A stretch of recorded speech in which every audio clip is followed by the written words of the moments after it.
Thank you very much, and an honor to present one of these acknowledgement and awards. Before I do that, I want to take the time for many of you to thank you. This last time around, my campaign needed help, and with this last election, we needed it badly, and we received it from many of you, and I want to thank you and extend to you my sincere appreciation.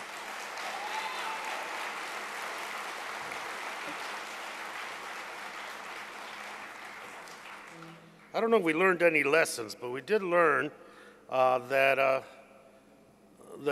having a progressive message isn't necessarily the death knell for politicians, and we should not be afraid to take positions, be upfront, and draw the line on occasion. This has been a great conference, as it was last year. Learned a lot, met a lot of good people, and want to extend to all the organizers and all of you my congratulations for it. A lot has been said throughout the last 2 or 3 months about what we are up against, we being anybody that thinks that the country's going to hell in a handbasket. And there's plenty of we's in this country, it's not just us. And what are we up against? Corporate money, all those things. And let me tell you, we're in a great position to motivate, organize, and energize the American public, and you are a critical part in that process.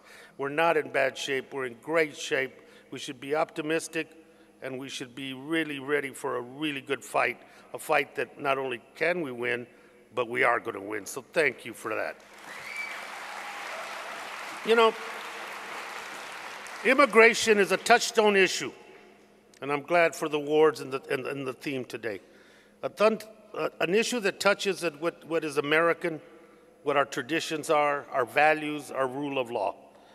And in doing so, immigration has been used as a very ugly, divisive wedge issue by the extreme right in this country, to make people afraid of, to use it as a motivator, to try to win their elections, and in some cases, winning those elections. But immigration is not an issue to run away from. It is a complex, it's delicate, but you can't ignore it. It's part and parcel of how we're evolving as a country. And so I want to take time today, and coming from a state that is unabashedly ahead of its time, Arizona, I want to take the time to acknowledge the next recipient. Chokwe Lumumba, Councilman, Jackson, Mississippi. That city council, following his recommendation, voted 6-1 to approve an immigration ordinance to discourage racial profiling. The measure was proposed by the congressman as a law to prevent law enforcement from asking to see someone's proof of citizenship based on his or her race. The councilman said that his action was based on the draconian immigration law in my home state of Arizona, and it was an inspiration behind his ordinance. While the federal government, and to some extent this administration, shies away and is afraid to deal with this issue, while other people use this issue to exploit a political advantage, while other people use this issue to marginalize people, it is so good to see a local elected official with the foresight and the courage to say, no, no, no, we're much different than that, and we're much better than that. And this award is about political courage in the face of, and this award is about being ahead, because now the nation is catching up to Jackson, Mississippi, and questioning secure communities, and questioning mass deportations, and questioning why we can't have something intelligent and rational to reform our immigration law. And And we are going to do that. And we're going to do it because local communities, like the councilman represents, are ahead of the rest of us. They are promoting an American ideal about inclusion, about integration, and about faith in our American system to say from many, there is one. And with that, let me on this occasion recognize the great work being done to make our country a more united country, a country reflective of its history and reflective of its diversity. And the Freedom from Fear Award to this gentleman is not only deserved, but says a lot about where this nation is and what it can be. With that, let me introduce the Freedom from Fear Award winner, Mr. Shukwe Lubamba, Councilman, Jackson, Mississippi. Thank you very much.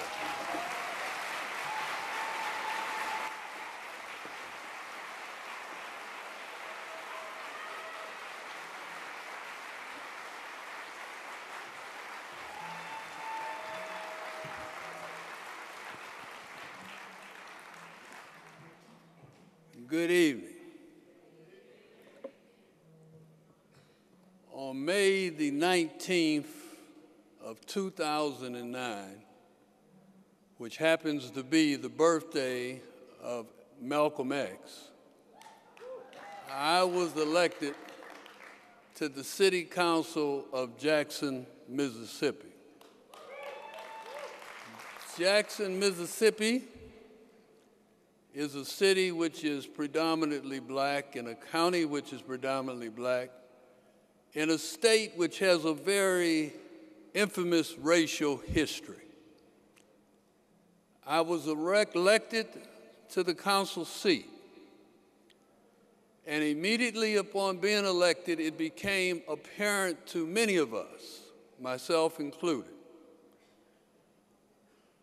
that there was a growing hatred and animosity toward immigrant brothers and sisters who were coming into Jackson and who were coming into the state. The Tea Party ideas were growing as they were beginning to contemplate the passage of very bad legislation which would victimize immigrant people. We understood that the history of immigrants and the history of black people and the history of oppressed white people were tied together in this country. We understood.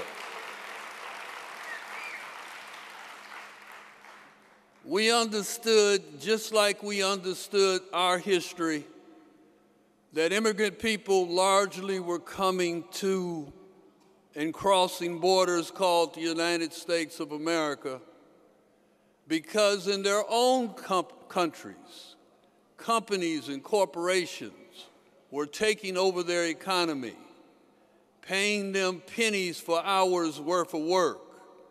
And then as they would come across the border looking for work, they would find ICE raids or government raids, detention, other forms of crowded conditions, and pay below minimum wage.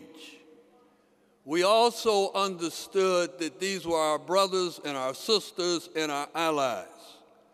So what we set out to do was to move quicker than the opposition, is to take the anti-profiling ordinance, which would stop discrimination against immigrants, and take it before the predominantly black City Council of Jackson, Mississippi, before the predominantly racist legislator of the state of Mississippi could get to the immigrants. We took it before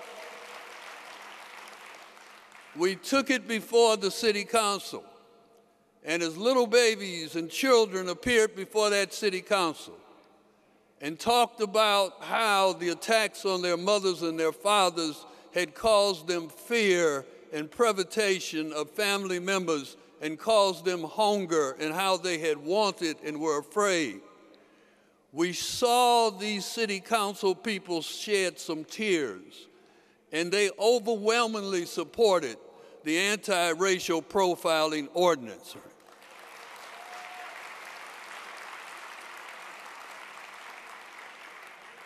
Of course, the state of Mississippi and some of the racists tried to strike back.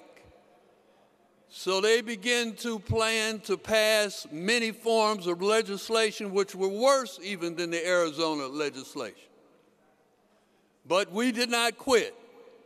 So we showed up in the chambers of the legislature and outside on the steps, and we began to remind people that we were approaching the 50th anniversary of the freedom riders who had come to free the state of Mississippi, and that we were approaching the anniversary of many significant Mississippi martyrs like Emmett Till and Medgar Evers and Vernon Dahmer and others, and that we could not stand by as people were planning to visit these harms on other people like they had once visited them on us.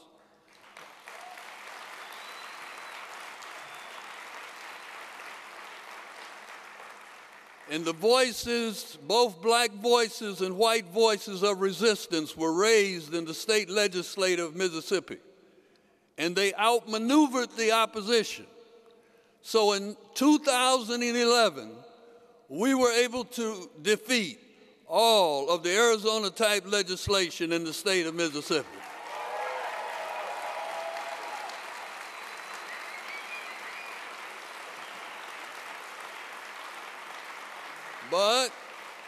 But the struggle continues, right? Because not only is there 2011, there's 2012 and years since then. But some things we do know, that people movement does work. And that as we combine people in coalitions in order to fight against injustice, that does work. And as we pass on the legacy to stand for justice and not to surrender to fear to our children, that will work. And so we plan to do all of this.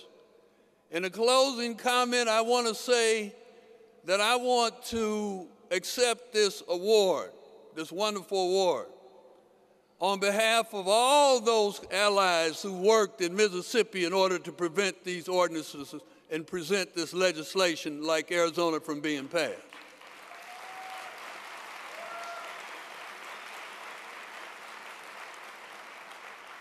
But I also want to accept it on behalf of my family. I got to tell you about my grandmother just momentarily. I got to tell you about my grandmother. See, my grandmother had 15 children. Her mother was a Cherokee. Her daddy was a descendant from Nigeria. Her 15 children were an interesting 15 children because she first married a very, very dark-skinned brother. Those of us in the black community will know what I mean when they say they used to call him Blue, right? Very dark-skinned brother. And she had her first 5 or 6 children by that man, and then when he died, she married my grandfather, who was not only black, but he was also Irish. So she had a constellation of children that looked like the rainbow, from the very darkest to the very brightest. In fact, sometimes when my aunts would go out with their brothers, they would both, in the racist South, in Alabama and in Detroit, Michigan, be arrested for a white man being with or for a black man being with a white woman. But she taught us we cannot tolerate racial injustice. We cannot tolerate discrimination between colors.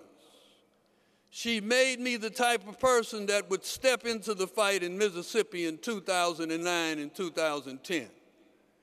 And just as some refuse to change, we who have the right kind of training and conditioning and understanding will refuse to say no to justice.